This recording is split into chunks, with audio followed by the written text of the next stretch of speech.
and welcome again. I hope you don't mind joining me on my drive home from work. Today is June 21st. It is the summer solstice. The sun is out in full force, and I am enjoying it during my drive. Today's episode, I'll be talking about midsummer.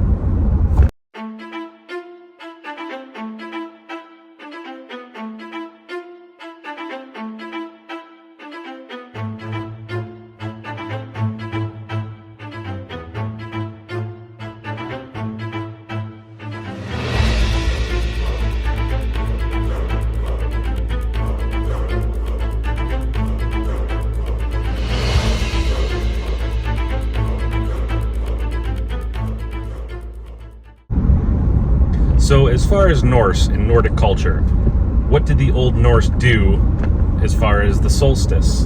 We know it was obviously very important. The summer solstice, the winter solstice, the spring and fall equinox, all of these were marked on their calendar, so to speak, and they were celebrated. Well, this is a very reoccurring answer when it comes to what do we know, and the answer is usually always the same. Not a lot. To be perfectly honest, there's only two mentionings of midsummer celebrations as far as the Old Norse go. So we don't really know much about what they did, which gods they worshipped during midsummer. What we do know, however, is that once Christianity came into play and paganism was eventually, they attempted to snuff out paganism.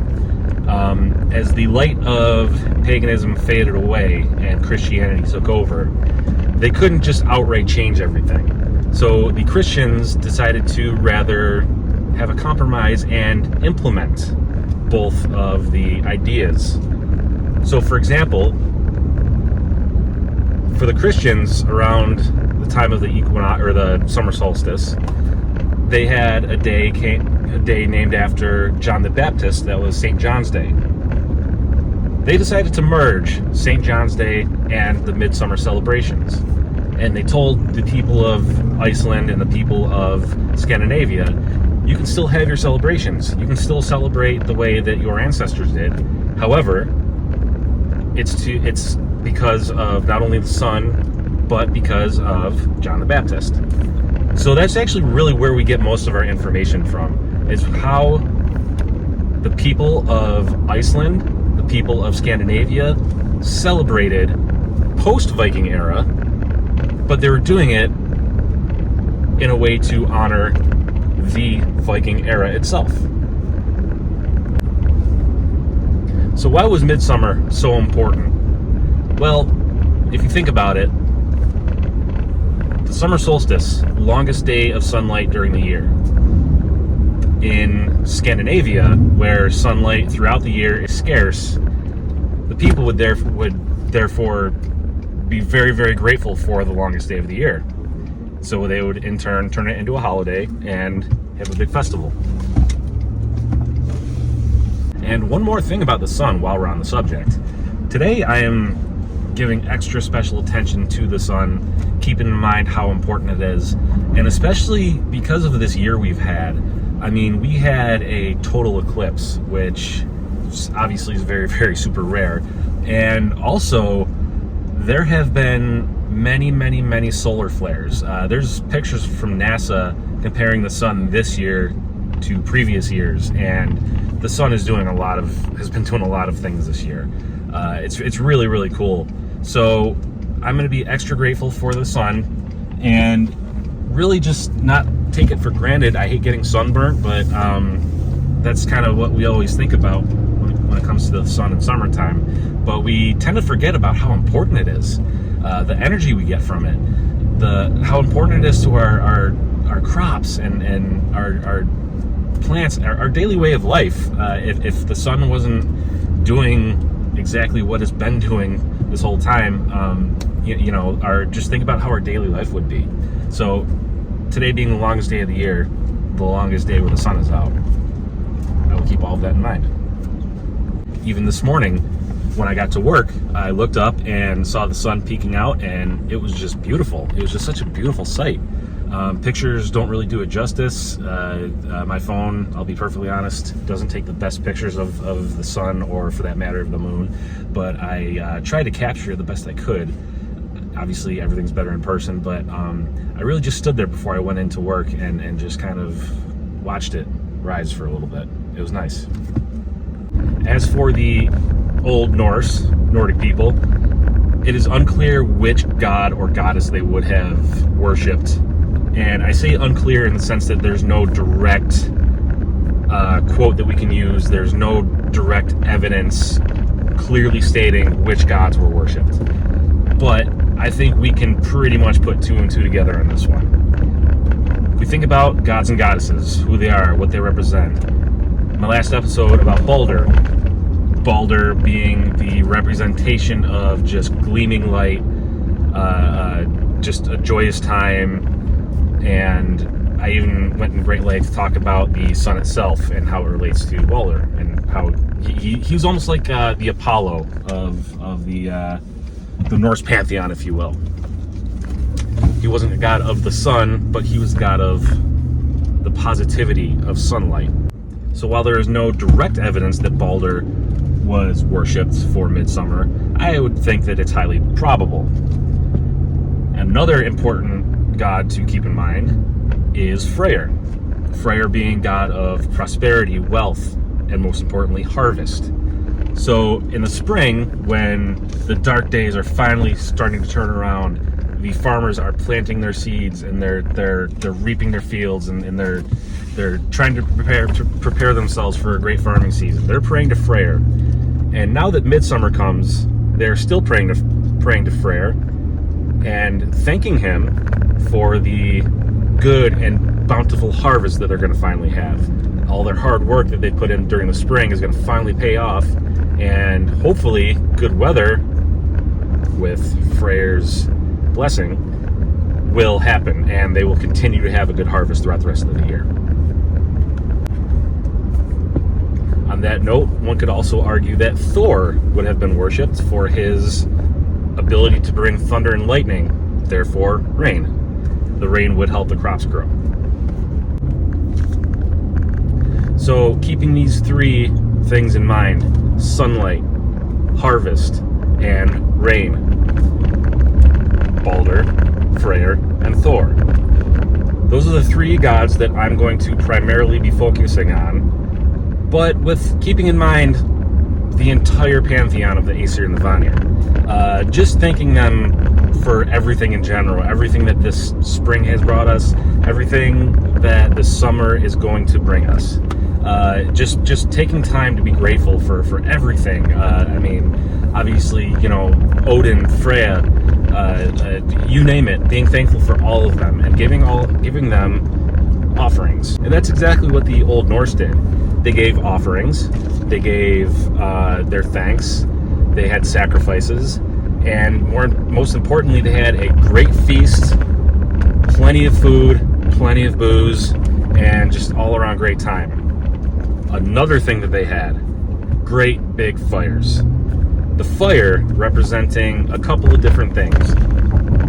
Fire at night representing light, just like the sun gives light. Also representing cleansing. Fire has a cleansing quality to it where it burns things up and makes it go away at its simplest form. And the fires also having the power of bringing the offerings into the sky and delivering it to the gods. And when I say fires, I don't mean a tiny puny little bonfire. I'm talking about a huge pyre that they would have. So later this evening, I plan on honoring the gods, honoring my ancestors, doing the exact same thing. I'm going to have a fire in my fire pit that I built to look like Stonehenge, and I am going to put offerings in there. I have berries, I have bread, I have mead, and I have some whiskey, all of which are going to be given to the gods. So while on the subject of Norse holidays, not just midsummer, but the rest of the holidays as well, notice that they fall on the cyclical changes of the weather, of the seasons. And we can, again, put two and two together and say that the Norse relied very, very heavily on the weather, on the change of the weather, most importantly. So if they're relying on their own agriculture, they're going to want to know when weather is going to change. So that's why they're going to mark their holidays around those weather changes. So when it's the darkest day of the year, they can plan around that, and they can hope and pray for a good year to come. Once they are in the middle of that year, midsummer, they can be thankful, and they can, let loose, and they can enjoy the fruits of their hard work that they've done all year. And then so on and so forth. Years go by. Now, this actually makes me think about one point. When it comes to weather and weather changes and what the weather means for us. Back then, obviously, these people thought that the world was flat. They obviously, this is 1,000 years ago. They didn't have the technology that we have now. They thought that Thor literally caused lightning storms. They thought that wind was caused by the gods, and you name it, it was because of the gods. Now, that was them making sense of the world around them, why things were happening. Well, I thought about that, and I thought, well, even now in this day and age, with all of the technology we have, we now know that thunderstorms, that doesn't mean that it's Thor swinging his hammer. Maybe it is, who knows? It depends on how literal you want to take the stories. But they now know they're not seeing a swinging hammer in the sky. They're seeing molecules forming and clashing into each other, and scientific explanation of what causes thunderstorms. And the same thing can be said about the sunshine, the wind, predicting it, knowing when is going to be a good day, knowing when it's going to be a bad day. Snow goes on and on and on. But it makes you think, even in this modern day and age, that answers the question of how. But does it answer the question of why? That's something to think about. And that's something that I'm going to think about tonight when I'm giving my offerings. That even though I know how the rain forms, I know how the snow forms, I know why it's windy. There's a guy on the news who tells me why it's going to be windy, why it's going to snow. But he doesn't tell me why. That why might be up to the gods. Think about it.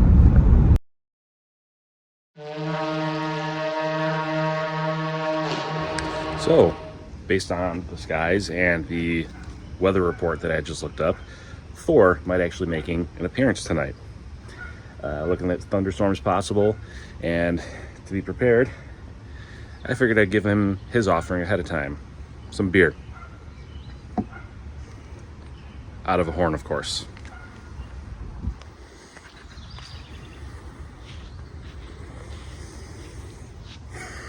Hail Thor, bringer of thunder and lightning, protector of mankind. I thank you for your strength and bringing of the rain, helping your crops. Thank you for the abundance of the fruits we enjoy.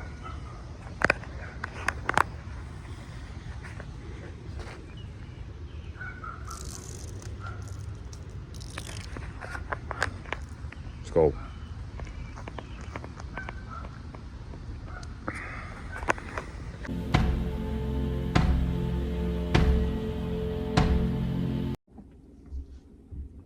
So as you can see from my offering, I have a special layout for the gods. I have berries that were actually hand-picked and homegrown from a good friend of mine. I have some bread, nice splash of bourbon, slice of steak that I actually cooked a little earlier. I also have some homemade mead, and this is something that I actually haven't done on this channel yet. I'm going to mix up some herbs and spices that I keep in this box. And I have a special grinder here, used for special occasions. Rosemary, used to substitute for any herb and spells, attracts elves, repels thieves, and so on and so forth.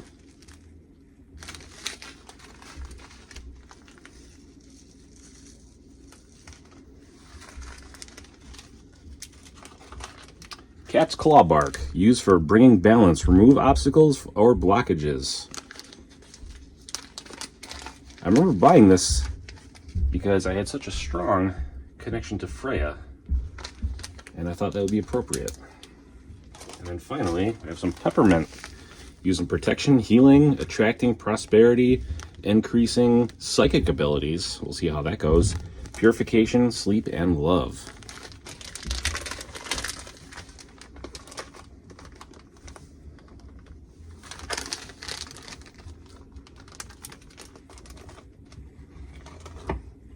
I'm going to go ahead and grind all that up.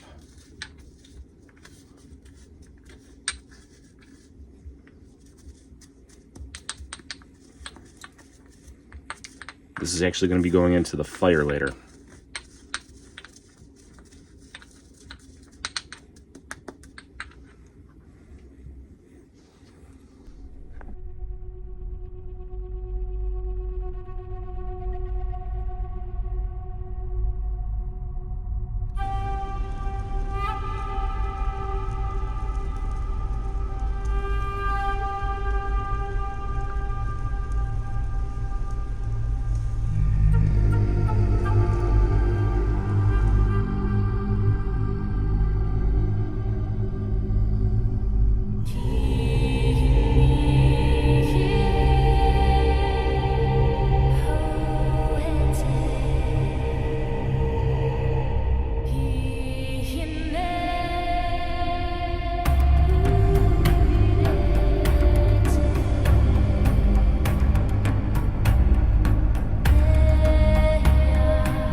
So, turns out Thor just wanted to stop by really quick for his beer, and then he left.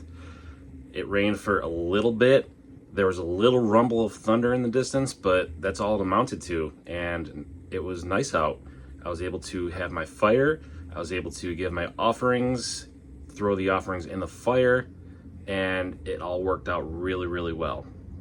I am very, very grateful for that, and I'm very, very grateful for the gods. And on that note, thank you for watching. And remember, ek gang, thought ri, thyme scom, ek valda. Till next time.